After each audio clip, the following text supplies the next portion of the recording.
So, how are you guys doing today? I am Father Marshall Shelley. It is time for the weekly Rector's update from here at St. Peter's Church. I am taking a moment in between the blessed gift of rain. We have been blessed the past couple days with some refreshing summer thunderstorms that have, though they've caused a couple of floods in the places apart from where we live, they've helped to rehydrate and refresh and renew our gardens and our fields and our lives. So we're thankful for that, even though it's a little humid right now.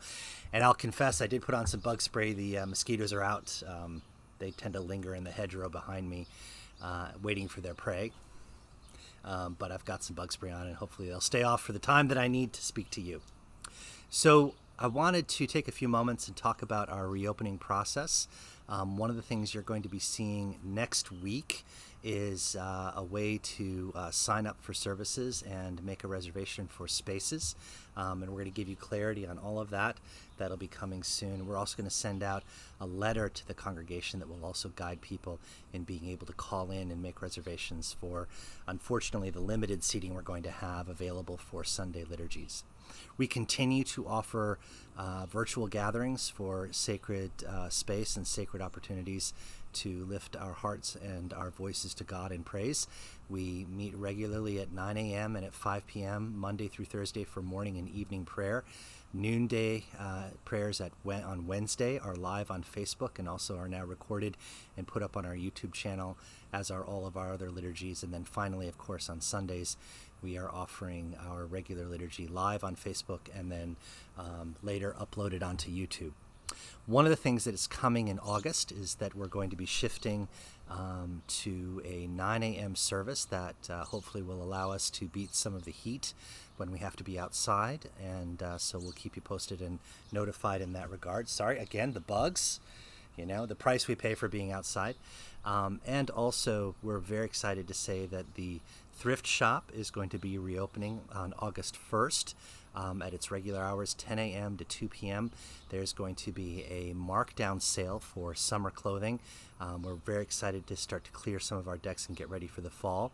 We have a lot of inventory backlog. There's a ton of stuff in the parish hall just waiting for you to visit and see if there's anything that helps you out. So please do consider that. If you've got donations, we are taking them again when the thrift shop is open, which is 10 a.m. to 2 on Saturdays, Tuesdays, and Thursdays. Please don't drop things off because we have a specific intake process where we take them in and put them in a downstairs room so they can sit for a bit and then we can start to process them. So please do make those donations when the thrift shop is open or make special arrangements with staff.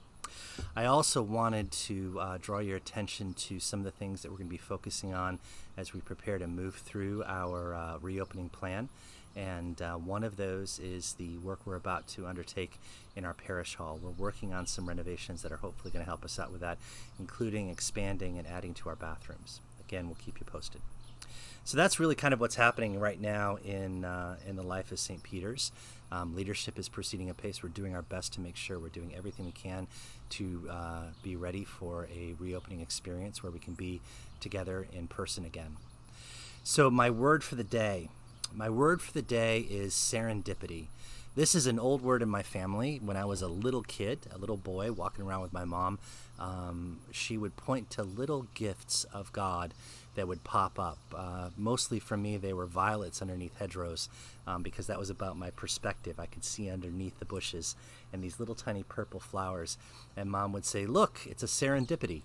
A gift, an unexpected gift, a surprise from God. And I was always excited for those, and I was convinced that for a long time those little blue flowers, which I now know are violets, were serendipities.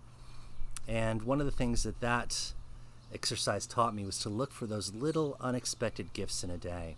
You see, we get so caught up, and we are caught up in the anxieties and the fears and the projections that are going on all around us all the time. I don't know about you, but definitely in my life, in my ministry, in my heart, in my mind, so many things are pressing upon me and demanding my attention and demanding my energy that I'm just at a point of overwhelm.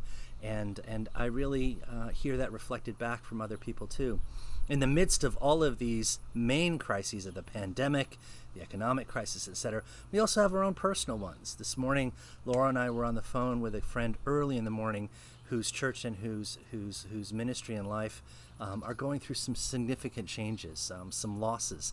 And even in the midst of all of this general global stuff, there are these intense local experiences of conflict and displacement and distortion and dissonance that we all are going through that don't take a break. So what I'm going to encourage you to do is I'm going to encourage you to look around for those little serendipities in life, those little blooms, those little moments. I had one just a little while ago as I was getting ready to do this message. I'm going to move my camera. Forgive the jiggery hand on it. But over here in our garden are sunflowers. We plant a bank of these every year, and we try to do that for our pollinators, for butterflies, for bees, for birds when the seeds come in, so that we can offer something back for the great bounty they bring to us. Because those pollinators come in and they pollinate the vegetable garden, they make the flowers beautiful, they help us propagate the seed around the yard that we want to see spread. And so we provide this little banquet for them. And today we are literally surrounded by a cloud of bees that have come in to gather up the pollen, to enjoy the nectar of those fresh sunflower blooms, and to take the food back to the hive to produce the honey that they need to survive, and that we need as well in our lives, that sweetness. In the midst of those flowers and those sunflowers, there are different species of bee, and my favorite species of bee are microbees. They're these little tiny bees. They look like miniaturized versions of honeybees, which they are, I guess. And they're literally the size of a large fly, and they are just as industrious and just as productive and just as intent upon their labor as these larger bees are, and yet they're doing their own little level best to make a change for their community. A serendipity, if you will. So I urge you, take some time today and think about those moments that you need to notice a serendipity. Allow God to give you that gift, to let you see that blessing, and to be able to feel it and know that it's been intended specifically for you.